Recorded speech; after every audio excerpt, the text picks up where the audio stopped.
Imagine having biblical financial wisdom delivered to your inbox every week, helping you integrate your faith and financial decisions for the glory of God. At faithfi.com, you can join a community of over 70,000 people who are already receiving our weekly wisdom email, filled with articles, videos, podcasts, and exclusive offers on resources that will deepen your understanding of biblical stewardship. Start your journey today by creating your FaithFi account at faithfi.com. Just click Sign Up. Now, let's dive into the podcast.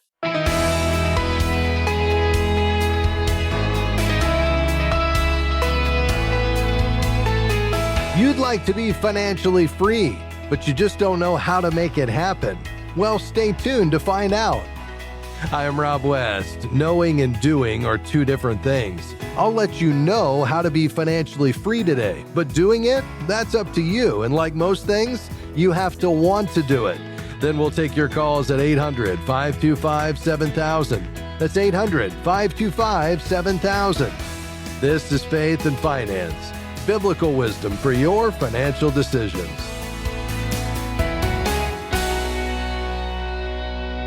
Okay, first I have to say that you never want to be financially independent from God. He owns everything and He's your provider. But you do want to be financially free to serve God more fully.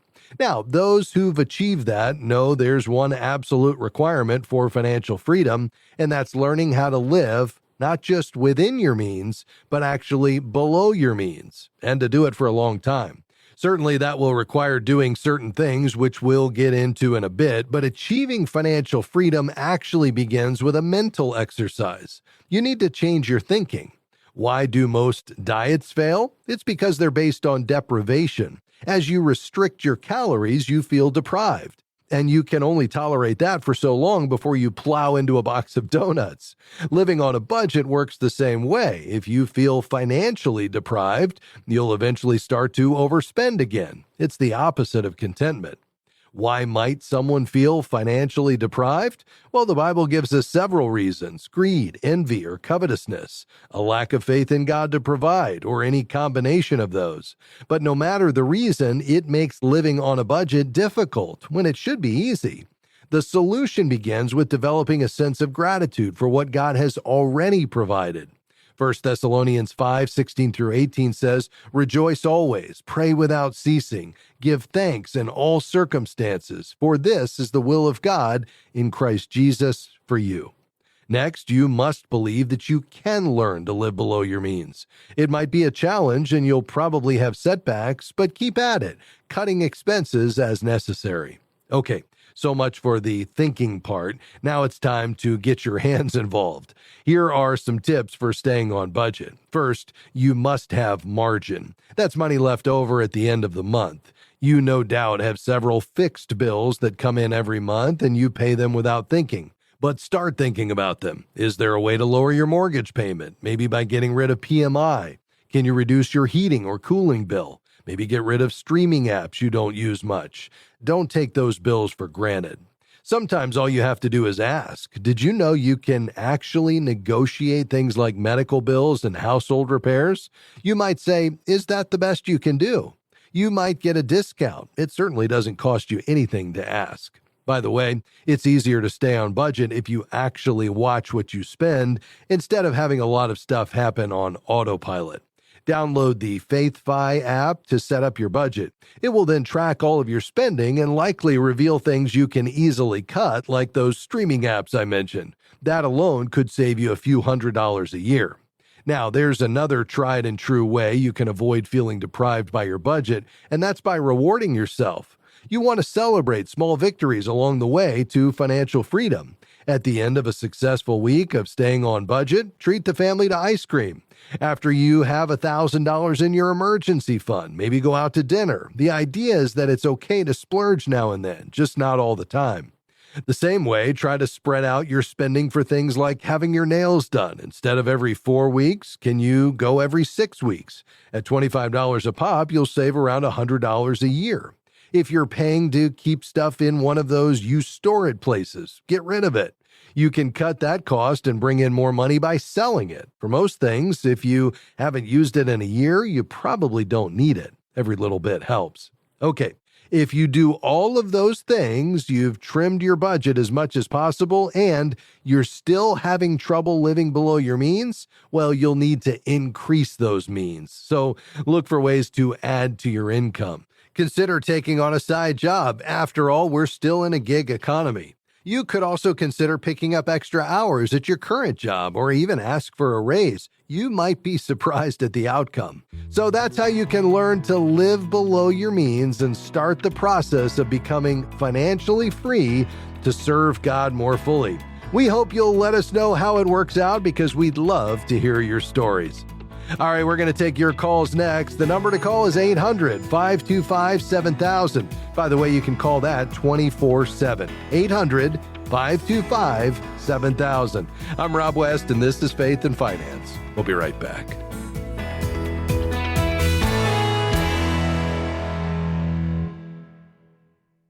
Imagine having biblical financial wisdom delivered to your inbox every week, helping you integrate your faith and financial decisions for the glory of God. At faithfi.com, you can join a community of over 70,000 people who are already receiving our weekly wisdom email, filled with articles, videos, podcasts, and exclusive offers on resources that will deepen your understanding of biblical stewardship. Start your journey today by creating your FaithFi account at faithfi.com. Just click sign up. Healthcare is complicated. It doesn't have to be. If you don't love how your health insurance works, maybe it's time to leave traditional health insurance behind. Take charge of your healthcare with Christian Healthcare Ministries. CHM offers you flexibility. Enroll anytime. Choose your own provider and select the program that fits your needs and budget. CHM is the original faith-based way of taking care of your medical bill costs. Learn more at chministries.org/faithfi. Thanks for joining us today on Faith and Finance. I'm Rob West. We've got a few lines open. We're taking your calls and questions. Call right now, 800-525-7000. Let's see, to Montana. Jennifer, how can we help you? Hi. First, my kids and I are safe, so that's not a worry in this question. But we have left a domestic violence situation and are in the process of litigation and all of that. So right now, I have very, very limited resources. My soon-to-be ex has cleared out the bank account multiple times, leaving us with no income. When this all gets settled, I'll have about $1,000 coming in per month. But my question is, when our house does sell at some point, we'll be getting a chunk of money from that. Probably about $200,000 is my guess. And I don't have a lot of debt, but we're going to be living very, very minimal. We have a situation rent-free, at least for this next year. My question is, should I take the money from the home sale and pay off all my debt so I can start fresh? Or should I keep my continued debt and make my monthly payments to build my credit back up and sit on that money for a year or two until we've had a little more time to establish our monthly routine financially before we look into a new home? Yeah, it's a good question. Jennifer, my heart breaks for what you just described. I'm so sorry to hear about what you've been through. I'm glad you're safe, and thanks for starting with that. And the good news is God is on the throne. He loves you, and he is your provider, no one else, and he can be trusted. And what I would say is, with regard to your financial life, we don't want to make any big purchases right now. We certainly don't want to buy a house, in my view. I think it's great for you to get, the proceeds of that home sale. I think it would be great to get out from under the debt, assuming it leaves you enough where you have some, plenty of cushion, because we don't want to pay those high interest rates. I wouldn't hang on to the debt for the purposes of building your credit solely. There are other ways to do that, but I would go slow. I want to get you some help, somebody who can come alongside you, and we would be happy, just as part of our ministry to you, Jennifer, to pay for all of that, for a certified Christian financial counselor to come alongside you and work with you remotely to help you reestablish your budget, make some key decisions, be a sounding board, a source of encouragement and prayer support as well. And again, there won't be any charge to you. But before we even talk about that as a next step, talk to me about kind of the income options you're going to have. And I know you said you're going to have $1,000 a month plus $200,000. Do you plan to go back to work? Is there a chance you can get that income up? The $1,000 is what I'm currently bringing in with work. Once child support and all the other things come in, it'll be a lot more, and the kids will get Social Security as well. So it'll probably be closer to $3,000 is my guess, but a lot just depends on how court plays out in the next coming months. Yeah. Okay. But I have a really great job that I love that pays really horrible, Yeah. but is very flexible with the kids' schedule. So I might have to look at a different job just to bring more income in, Sure. but Yeah. we'll figure that out And after we get more what settled. about until now and when that's all settled out and you know what you're dealing with? How are you keeping gas in the car and food on the table and all of that? To be honest, God, He has Yeah. blessed me with fellowship and community. My church, the kids' school, family have been just really stepping up and caring for us because we Yeah. literally had $600 for the month of November and December collectively. Wow. So we haven't had to buy groceries or fuel or anything, and we've been Yeah. very blessed by community. Yeah, that's amazing. Well, that's the way it should be, and that's incredible. I would, start praying about what the Lord has next for you. I would love for you to be in a job you love. I also want to make sure we're solving for the income that you need, even though you're willing to, sounds like, live very modestly. We're going to need more than, $12,000 a year. I know you know that. Obviously, in part, Lord willing, that will be solved through the outcome of the court process and child support, and as you said, even Social Security as well. So let's wait and see all that play out. I think in the meantime, we got to get the house sold, and then I think at this point we wouldn't be looking, in my view, at buying another place. Talk to me about the debt that you have. Is that credit card debt, or what do you have? Credit card debt is pretty much the only thing. We have a couple loans on the home we had a home equity line that we did to do some repair work, and then we put a new roof on it. So we've got probably about $60,000 in loans for the home. So my thought was when the house sells, we pay those loans off immediately because they'd be lumped in with the house. Yeah. And then the credit card debt is pretty minimal. I think we're under $3,000. Okay. Yeah. So I would obviously settle up on any of the loans associated with the house upon the sale, and then you'll have the proceeds free and clear. I'd knock out those credit cards and then just put that in high yield savings, hang on to it, let it generate some interest while you're waiting for everything else to settle out. So those would be the next moves, not making any major life decisions at that point, certainly not sinking the money into something until we get your income stabilized, we get you into your new job, if that's the way the Lord leads, and you kind of know what you have to work with. And then I think you can make some decisions about longer term housing. What a blessing that you have something temporary, especially something that doesn't cost anything, which is going to go a long way to helping you get on your feet here. So let's do this. If you're willing to do it, I'd be happy to connect you with one of our certified Christian financial counselors who will walk with you. We'll cover several sessions just to help you get your budget in place, make some key decisions, and then maybe even circle back once you know a little bit more about your income to help get a rhythm established and a system to control the flow of money. Does that sound good? That sounds amazing. Thank you. Awesome. Yeah, happy to do it. You stay on the line, Jennifer. Listen, we'll ask our faith and finance community to be praying for you. I'll certainly join you in doing that, and stay on the line. We'll get your information and get that CERT CFC connected to you. May the Lord bless you. Pittsburgh, PA. Hi, Sue. Go ahead. Thanks so much.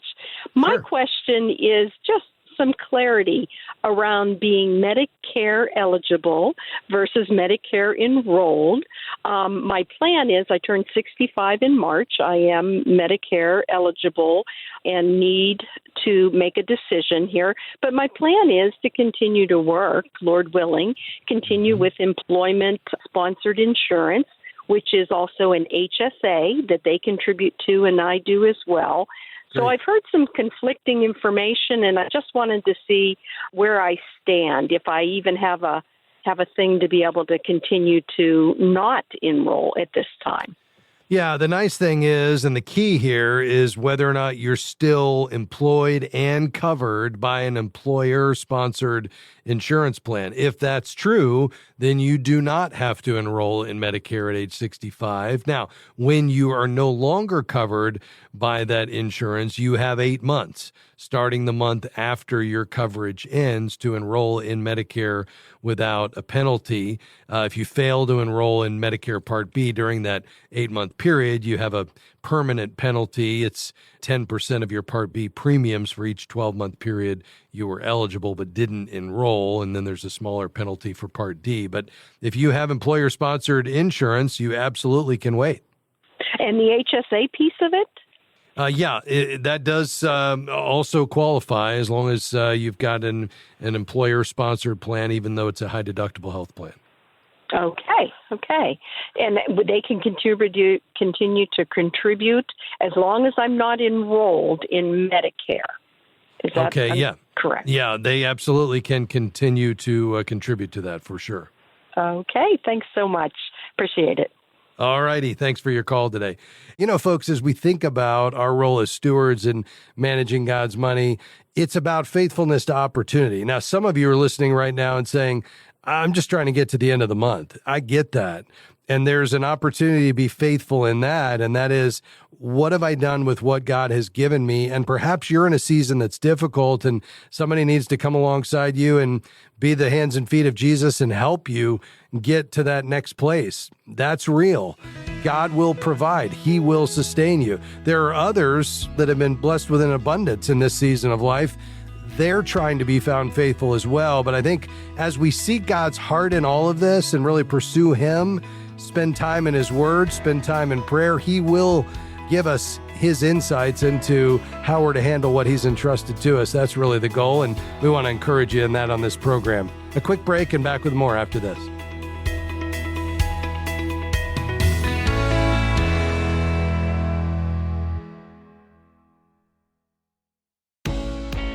What's most important to you when it comes to choosing your financial advisor? Someone who's aligned with your biblical values?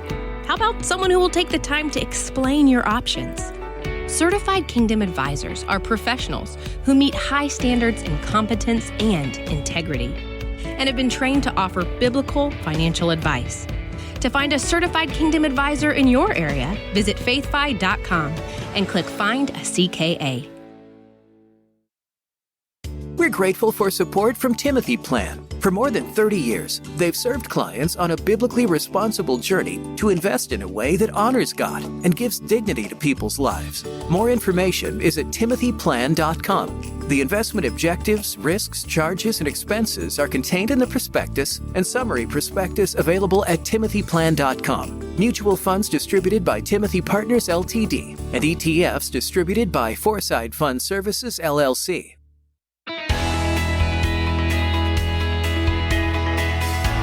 Hey, great to have you with us today on Faith and Finance. I'm Rob West. We're taking your calls and questions here. Let's head right back to the phones. Wheaton, Illinois. Victor, go ahead. Hi, yes, I'm 55 years old. I have $300,000 in a traditional IRA with Wintrust Wealth Financial, and they are transferring all of their business to LPL Financial. So I checked NerdWallet, and they recommend Charles Schwab. I visited with Charles Schwab. They will do a rollover of my traditional IRA, but they said they don't use mutual funds because of the fees. They invest directly into stocks. They buy and sell stocks, and they want to put me on a 65% stocks, 35% bonds. They said I was too conservative with Wintrust. They had me on 80% bonds and 20% mutual funds. Yeah. All right. Let me make sure I understand. So you're with an advisor now, and that advisor is moving to LPL as their custodian? Yes. Okay. And were you happy with the advisor and what was happening, regardless of, let's keep the move to LPL separate for a second? Well, I was happy until Charles Schwab said they had me too conservatively invested with only 20% in mutual funds. Yeah. Okay. Well, I mean, the thing is, you need to find an advisor who's not going to tell you what they think, but do the discovery they need to about who you are and what you're trying to accomplish and how much income you need. And, there's no need to take any more risk than is necessary. At the same time, depending upon how far or close you are to ultimately achieving your finish line in terms of what you're ultimately trying to accumulate in these retirement accounts, will determine, I think, in part, along with your risk tolerance and a few other factors, what the right mix of investments is. And, a good investment advisor should be able to build that mix of investments for you, using, they'll take different approaches. So like you said, some might use mutual funds, other might use individual stocks, some might use ETFs with like an indexed approach. Others may say, no, I only use faith-based investments, or we make that available. There's a lot of different ways to go about this, and there's not one that's right or wrong. I think it's about, number one, do you have a good rapport with that advisor? Number two, is the advisor really taking the time to get to know you and doing a deep discovery, including of your values as a Christ follower, to help you plan and handle this money wisely in a way that's God-honoring? And then thirdly, as a part of that discovery, determine what is the right mix of investments, starting with that kind of bigger allocation framework, as you said, around what percent to bonds versus stocks. But there could even be other asset classes that get brought into this to manage risk. And then finally, how are they going to do that? And again, there's several different options there. There's not a right or wrong approach, which does in some respects put it back in your hands to say, okay, at the end of the day, I'm going to have to get a good feel for an advisor and feel like I have a good rapport and feel like I'm in the right mix of his or her clients and they have a good track record, and I'm going to get the communication level that I want, and we're going to go. And, we're going to make every expectation that it'll work out well. But if it doesn't, then you move to another advisor. But hopefully it does, and you find somebody to stay with. Now, the advisor moving to LPL doesn't concern me a lot. That's a fabulous broker-dealer, one of the largest in the country in terms of serving independent advisors. And if you feel like, not because somebody told you this, but because you feel like you're being too conservative given your goals and time horizon and risk tolerance, I would start by just having that conversation with your existing advisor. Now, if you've decided this is not the right advisor for you, or they've not listened well to what you're asking for, or for some reason you've just decided you don't want to be with LPL, well, then at that point, it's time to look for another advisor. And I wouldn't start with the broker-dealer or custodian. I'd start with the advisor. And, really where he or she custodies the assets, I feel like is secondary. And that's why we recommend starting with the Certified Kingdom Advisor designation, interviewing 2 or 3 advisors in your area, and then making a decision from that respect. But I know I've thrown a lot at you there, Victor. Give me your thoughts or any follow-up questions you have. No, that all makes perfect sense, and I'm going to take your advice. I really appreciate it. Thank you so much. Absolutely. Yeah, no problem. And I appreciate you checking in with us. If other questions come up along the way, don't hesitate to reach out. Lord bless you. All right, let's finish out the broadcast today in Chicago. Peggy, thanks for your patience. Go ahead. Hi, just a fast question. I have one loan, which is a bank. It's a 7.25, and it's about $20,000. Then I have a loan that I took care of my 401. It's $14,000. I would love to retire in May. I'll be 65. Checking to see what would be the best way to consider paying everything off. I have no other debts other than those 2, and it was off a homeowner loan, and I have no mortgage.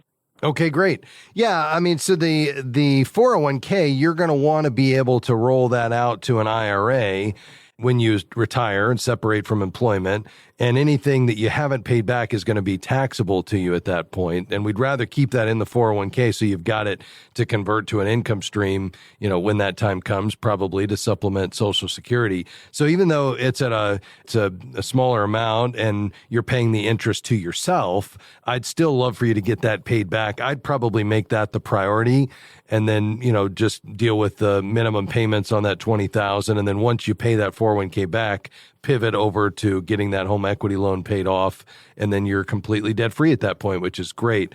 So that would be the priority order that I would use. Does that make sense?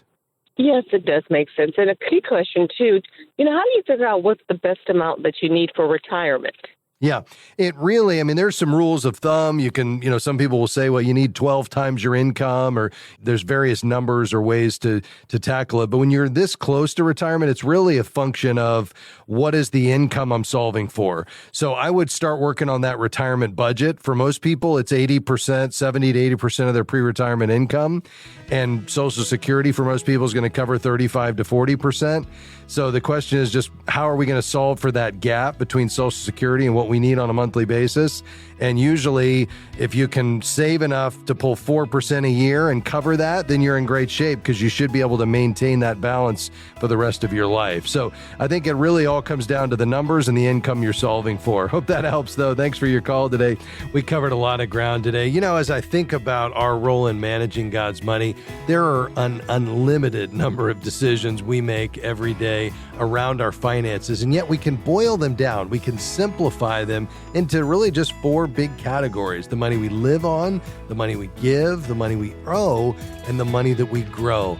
But the big idea over it all is that God owns it all, and our goal is to be faithful stewards, looking to God's word for counsel and wisdom to apply to our financial decision making. And when we do that, I believe it draws us closer to the heart of God. It ultimately draws us into a more intimate relationship with Him when we handle His money according to His ways. I hope you found something today helpful and encouraging. I want to say a big thanks to my team today on behalf of Taylor and Pat and Devin. I hope you'll come back and join us next time for another edition of Faith and Finance. May the Lord bless you.